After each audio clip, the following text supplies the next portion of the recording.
and welcome back to the Keys Kids channel, and I'm Miss Keys.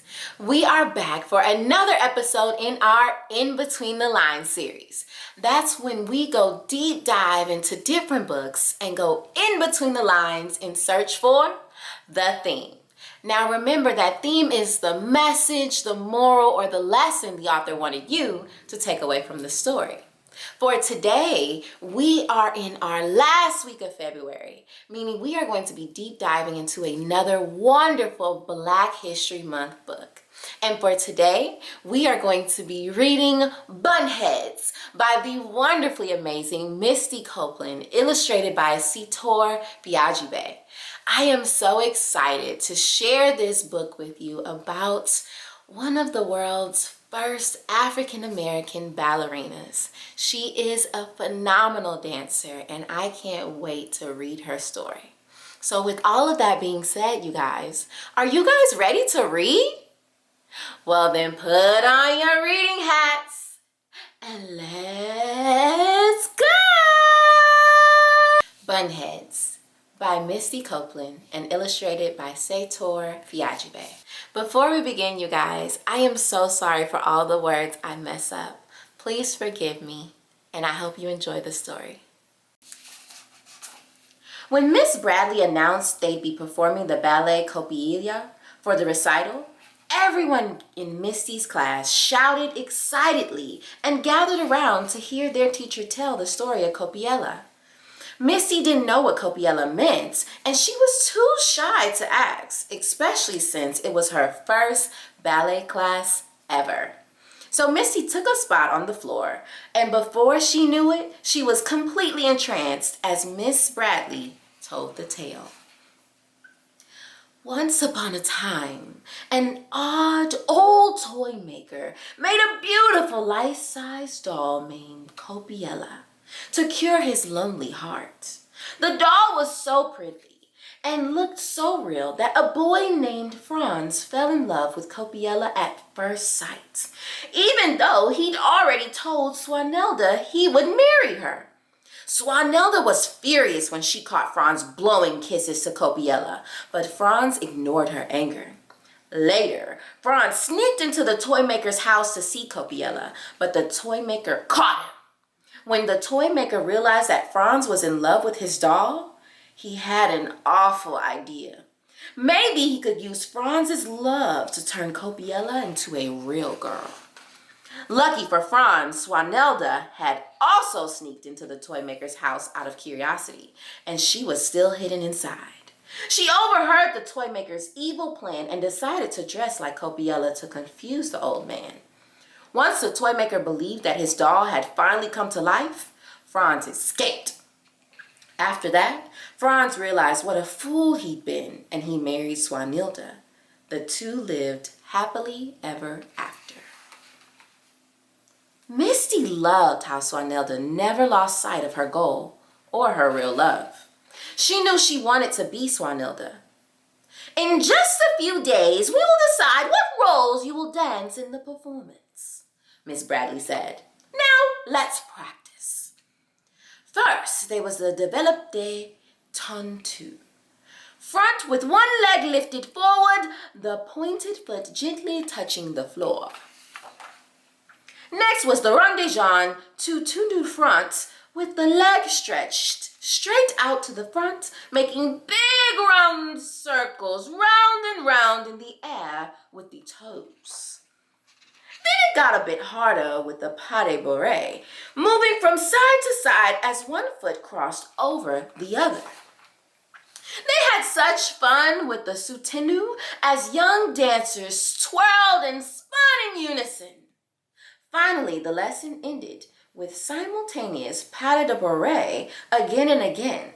Missy picked up the steps easily, following only a half a second behind the rest of the class. Have you ever danced Copeland? Miss Bradley asked. Misty shook her head, nervously replying, I've never taken ballet before.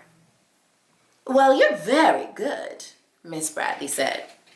Come, she called to Misty and Kat, a younger girl who was full of energy.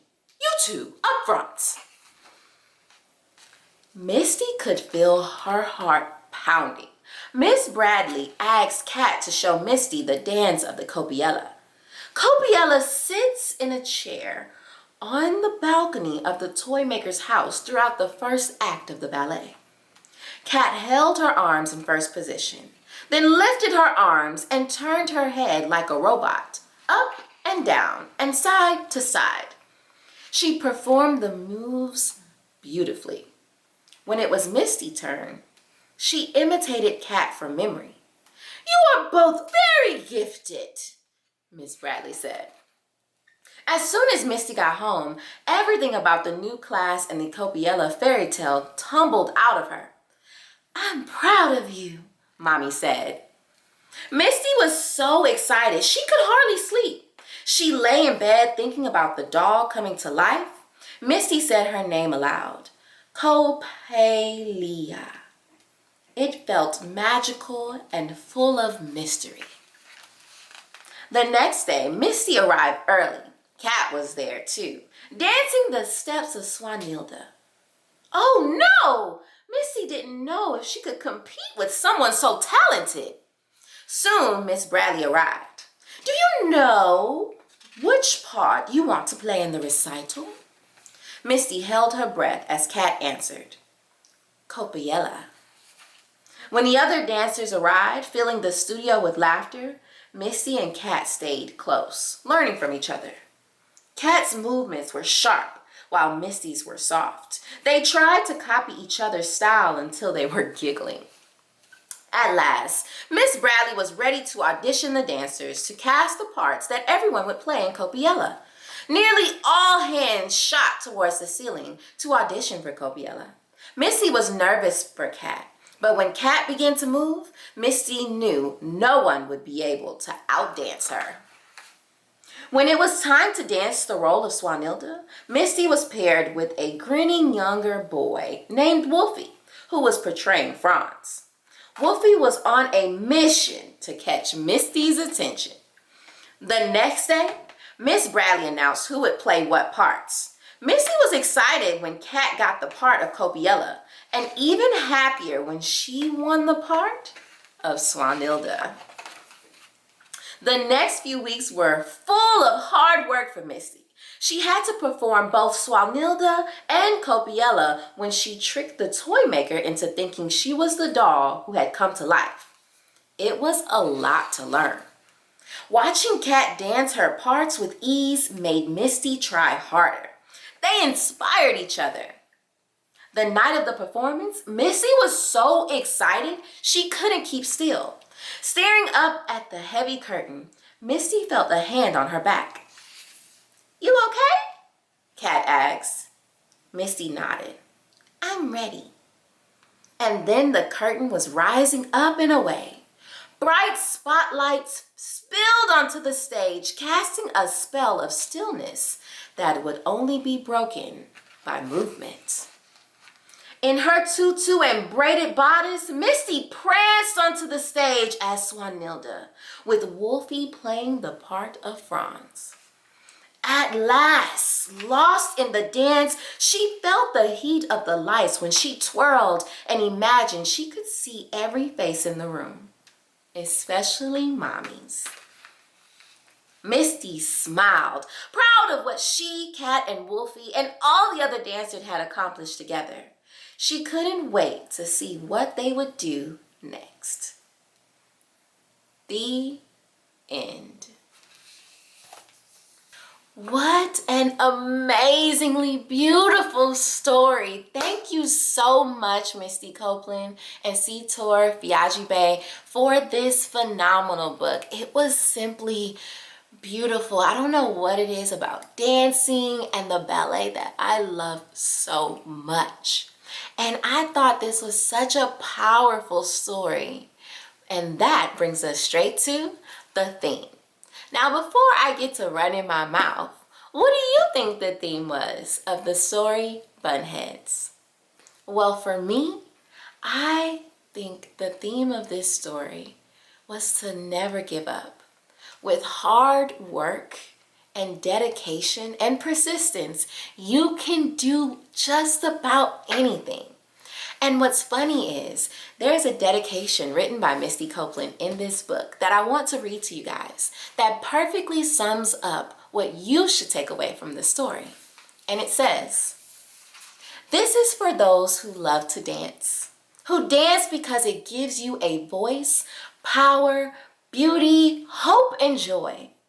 You are all beautiful, and I celebrate everything that makes you unique. To all of my little bunheads, dance your dance and live your dreams." Misty Copeland. If you remember from the story, that was Misty's first time in dance class. And now she is one of the world's most famous ballerinas. And she is phenomenal because she worked hard, she never gave up, and she was true to who she was. So I want to again thank Misty Copeland for this phenomenal story. And I want to remind you guys to go live your life unapologetically. Be exactly who you are.